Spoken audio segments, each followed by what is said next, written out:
वादिया कश्मीर से ताल्लुक रखने वाली socio political activist Taslima Akhtar ने UNHRC को बताया कि कश्मीर तरक्की अमन की राह पर गामजन है।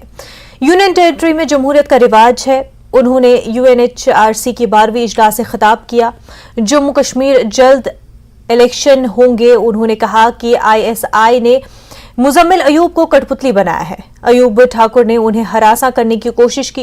उन्होंने कहा कि जब हकीकी कश्मीरी पाकिस्तान की तरफ से हमारी जिंदगियों को बर्बाद करने के बारे में बात करने के लिए निकलते हैं तो आप इतने परेशान क्यों नहीं होते।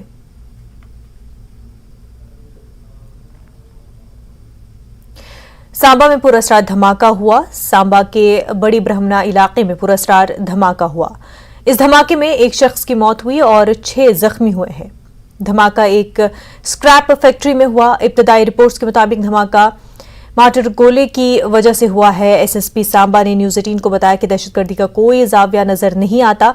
इस मामले में FIR दर्ज कर ली गई और तफ्तीश जारी है। फैक्ट्री में जिस तरह का हादसा पेश आया उसकी डिटेल्स के लिए हमारे साथ SSP सांबा मौजूद है। सर, आपसे ये जानना चाहेंगे कि किस तरह का ये मटेरियल था और किस तरह से ये हादसा पेश आया, क्या डिटेल्स? ये स्क्रैप एंटरप्राइजेस नामक एक यहाँ पे फैक्ट्री है। उसमें स्क्रैप मटेरियल में छोटा धमाका हुआ है। ये मोटार शल प्रथम दृष्टया प्रतीत होता है कि वह फटा है और इस प्रकार का मटेरियल खरीदते थे। टेंडरिंग से प्रॉपर तरीके से खरीदा जाता था।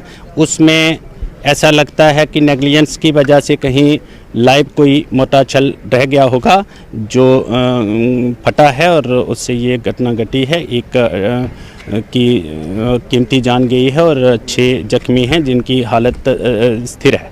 तो क्या हम ये मान के चलते हैं कि ये जो घटना घटी है इसमें कोई टेरर एंगल है या जो अभी आपको जो इनिशियल इन्वेस्टिगेशंस हैं?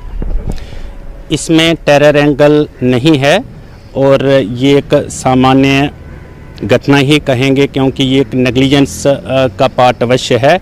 इसमें लापरवाही देखी जा रही है। तो ये जो स्क्रैप में आप जो बोलते हैं कि मोटार शल लगता है कि प्रथम दृष्टि में मोटार शल है, तो कहाँ से ये स्क्रैप खरीदा गया था? क्या हम ये माने कि जो बॉर्डर की तरफ जो मोटार शल्स होते हैं वहाँ पर ये डिफ्यूज़ नहीं हुआ, वही मोटार शल यहाँ तक पहुँच गया है? इसमें FIR लॉन्च हो गई है और इन्वेस्टिगेशन चल रही है। इन्वेस्टिगेशन के बाद ही पता चलेगा कि ये कहाँ से खरीदा गया था, कहाँ पे किसकी गलती रही है, कहाँ पे किस प्रकार का, और जो उसमें दोषी पाया जाएगा उसको गिरफ्तार किया जाएगा और उसके खिलाफ कानूनी कार्रवाई होगी। Thank you very much. तो ये थे SSP सांबा जिनका ये साफ कहना था कि फिलहाल इसमें कोई टेरर एंगल दिखाई नहीं देता है, लेकिन ये ज़रूर है लापरवाही दिख रही है और पुलिस इस मामले की पूरी तहकीकात कर रही है। कैमरामैन चांद डोगरा के साथ मनोज कौल, न्यूज़ 18 जम्मू। वक्त हो गया एक छोटे से ब्रेक का, जल्द होंगे हाजिर।